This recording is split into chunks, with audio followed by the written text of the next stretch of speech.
Hello, everyone. I'm James Milan. Welcome to the DEI update. DEI is diversity, equity, and inclusion. And today I am speaking to the director of our DEI division, as I have many, many times in the past, but not recently. Jill Harvey's with us. Hi, Jill. Hi, James.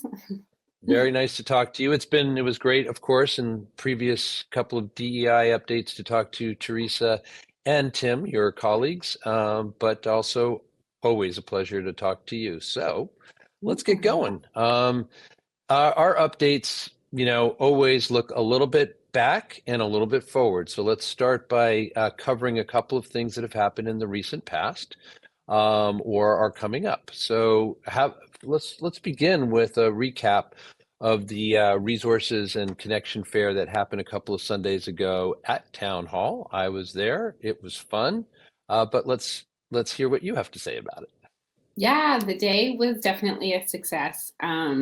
So the Resource and Connections Fair was the first of its kind that has been put on by the town. So it took place in Town Hall in the auditorium, and I want to say we had 28. It could be wrong, but I'm pretty sure that's the number, final total. Organizations there that were able to speak to community members who attended. So they were able to provide information about their services, how to get connected, but then also make connections with the other organizations, which was really helpful because often different groups will have someone come to them in need of a certain service, and they might not specifically provide that, but don't know the next person that should be able to help. So lots of connections were made, both for community members and within organizations, to hopefully have some more collaborative efforts in providing service for our community members. I was on door duty, so I was seeing a lot of the folks coming in and folks going out, and it was really refreshing and satisfying, I think, to just hear the feedback from everyone who was leaving that this event was really helpful for them. They were so grateful that all of the resources they needed were in the same place. So we're hoping to do it again, maybe have something a couple times a year. We had interpreters available if folks needed them as well, which was really great. So I'm just really glad it was a success. And I have to give a shout out to both Teresa Marzilli and Tim Ross for doing it. They took lead on that program and they hit it out of the park. I have to just jump in and agree. As I said, I was there, had excellent conversations, both with folks who were coming through to find out about the resources, and also with fellow organizations. And there have been follow-ups on the ACMi end. Just yesterday, I had in for an interview the director of the WIC program, that's Women, Infants, and Children program, which supports mothers in their first days and years of motherhood and their children. And we had an excellent interview that is getting that information out to the wider public. There will be more such ripples coming out of this event. So I want to thank you guys for putting it on. And I agree, it seemed very successful. Yeah. All right, let's take a look forward now. We are a little, just a short ways away from what will be a historical society, not sponsored, but an event involving the Human Rights Commission, the Historical Society, and it's all about looking at kind of the history of for people of color here in Arlington, and a little bit of a racial reckoning, it seems like. Can you tell us more? Yeah. So next week on May 23rd at 7:30 in the Town Hall Auditorium as well, the part of their lecture series, the Human Rights Commission is co-sponsoring a talk given by Richard Duffy, one of our historians, and the Historical Society. The talk is titled Dimensions of Arlington History Viewed Through the Lens of Today's Racial Reckoning. So this won't be recorded, unfortunately, but hopefully folks can come out. But the program will go into some detail and really set the context for the ways in which Black and Brown and Indigenous people have been portrayed in the presenting history of Arlington. So Richard will be covering, the stereotypes that were highlighted, and some of the inspiring work of different allies in the cause for racial justice. And so it's just one of the many steps that I'd say as a town we're taking towards improving the historical assessment of Arlington's evolution and where we were and where we're going. It's another event that I fully plan to be at myself, and sounds super interesting on a number of levels, but also my hope and assumption is that punches will not be pulled and that we will be looking, taking a hard look at where we've been and where we are, and hopefully where we're going. Okay, and then beyond that, let's look at June. We it'll probably be a little while before we have you back again on the DEI updates, since these are now shared between you and your colleagues. So let's take a look while we have you at what's coming up in June. Yeah, June is jam-packed, shocker.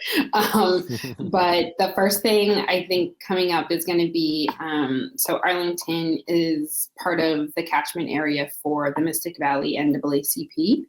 And the branch is hosting its annual Freedom Fund breakfast, which will be returning in person for the first time since 2020, or since 2019, I should say, with COVID. So that'll be taking place on Saturday, June 10th at 9 a.m. to 12:30, and it will be hosted in Malden at Anthony's. It'll be a full breakfast, just an opportunity for community members to connect with those around the Mystic Valley area. So the branch serves not only Arlington, but Everett, Medford, Malden, Winchester, and Woburn.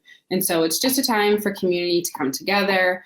There'll be music, there'll be performances, raffles, and I'm excited for this program to be getting off the ground. We'll be having Justice Shannon Friesen, who was appointed to the Massachusetts Superior Court in March of 2013. She's going to be the featured keynote speaker. And there'll be some special performances as well by Terry E. Carter, who's the inaugural poet laureate for Medford. So it's going to be a great time, but everyone's invited. Check out the NAACP Mystic Valley website for more info and tickets. The following week, the Saturday after, will be Arlington's Pride celebration. So the LGBTQIA+ Rainbow Commission will be holding their yearly Pride program. It will be at Whittemore Park. It'll be outside, hoping for good weather, but there'll be some speaking, music, swag, all the good stuff. I think folks have attended in the past, so we're just looking forward to celebrating Pride again this year. And additionally, the crosswalk painting will be taking place again the first week of June this year. So if folks are interested in volunteering and participating with that, feel free to reach out to the Rainbow Commission. They can be reached at their email, which is rainbow@town.arlington.ma.us. So they're going to be doing a lot. And then a couple days later, there will be a Juneteenth observance. So that will be taking place at the Town Hall Garden, moved indoors to the auditorium if needed for weather, but we're really hoping that we'll have a beautiful day. But so the DEI division is working with the Black Joy Project, which is come out of the Arts and Culture Commission through a project I think I've spoken about before that's been going on for the last almost 2 years now. But there'll be a Juneteenth observance from 11 a.m. to 2 p.m. The day will actually start with a ceremony and dedication hosted by the Arlington Historical Society. So they'll be unveiling a monument that is dedicated to marking an area in the old burying ground where previously enslaved and citizens of color were buried. So that'll take place at 10:30, and that will be probably a smaller smaller gathering just because of the terrain and limited space. But the idea is that right when that ends, folks can filter over to the gardens, where we'll be kicking off a day of celebration and joy. There'll be music, poetry, food, and just community building. And then later in the day, when the town hall garden component ends, Reparations, the Black Lawn Hair Shop in Arlington Heights, will be having a continued party. So from 2 to 7, they'll be hosting the rest of the Juneteenth celebration.